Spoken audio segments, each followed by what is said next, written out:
Title: The Curious Girl and the Mermaid Queen. True life story.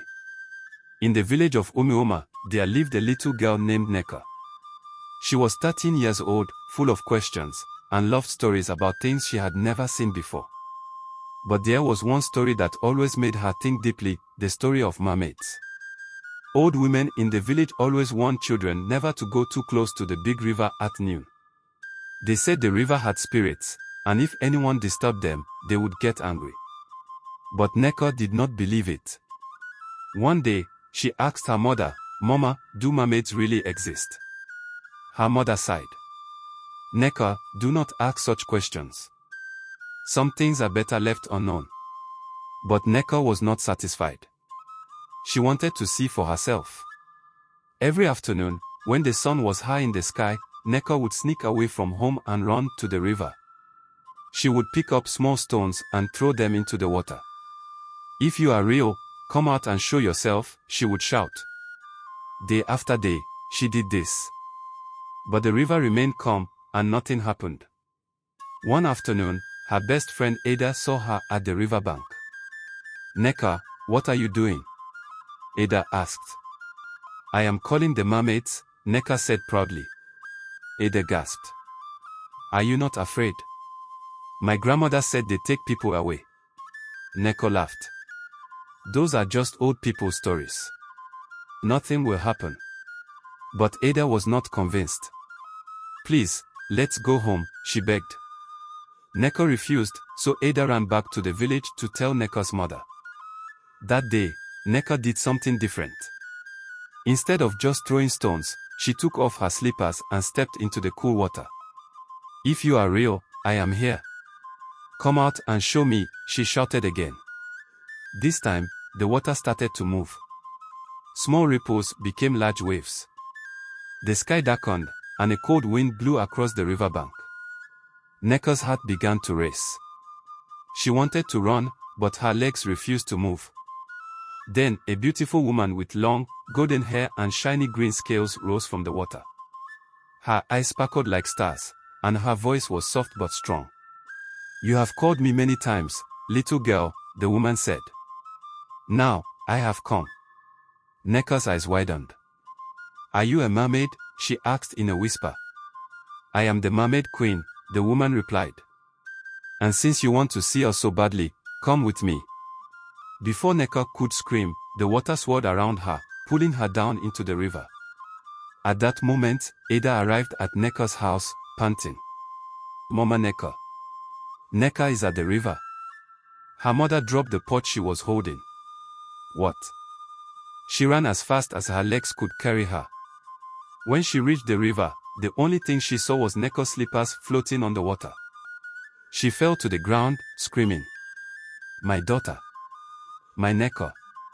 Villagers gathered, and the men went into the water to search, but Nneka was gone. Her mother wept bitterly. "I warned her. I told her not to go near the river."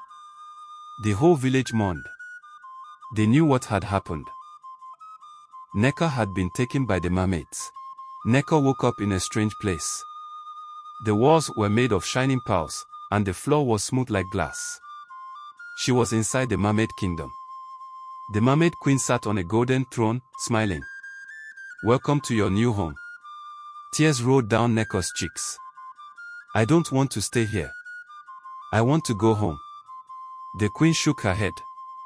"You called us. You begged us to come. And now, you belong to the river." Nneka fell to her knees.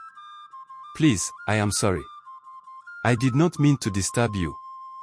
The queen's smile faded. "Curiosity is good, little girl, but disobedience has a price.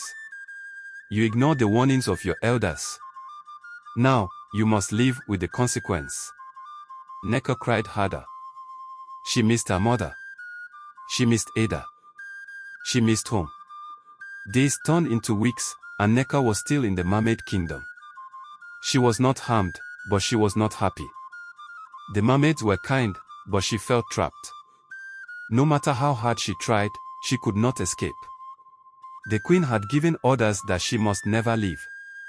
One day, Nneka knelt before the queen.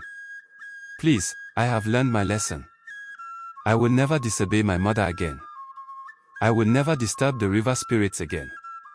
Please, let me go home. The queen studied her face. Do you truly regret your actions? Yes, Nneka whispered. The queen sighed. Very well. But know this, you will never forget what happened here. With a wave of her hand, the water swirled around Nneka again. When she opened her eyes, she was lying on the riverbank. It was evening. She was back. Her mother was still there, crying. When she saw Nneka, she screamed and ran to hold her. My child. My child. The villagers gasped. Nneka is alive.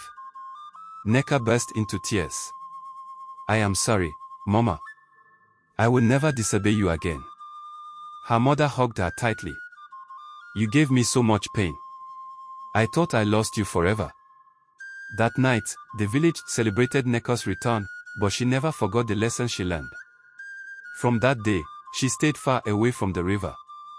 And when children asked her, do mermaids really exist, she would smile and say, some questions are better left unanswered. Moral lesson. Curiosity can be dangerous. Not all mysteries are meant to be solved. Disobedience has consequences. When we ignore warnings, we may face great trouble. And so, Nneka's story was told for many generations, warning children never to play with things they did not understand.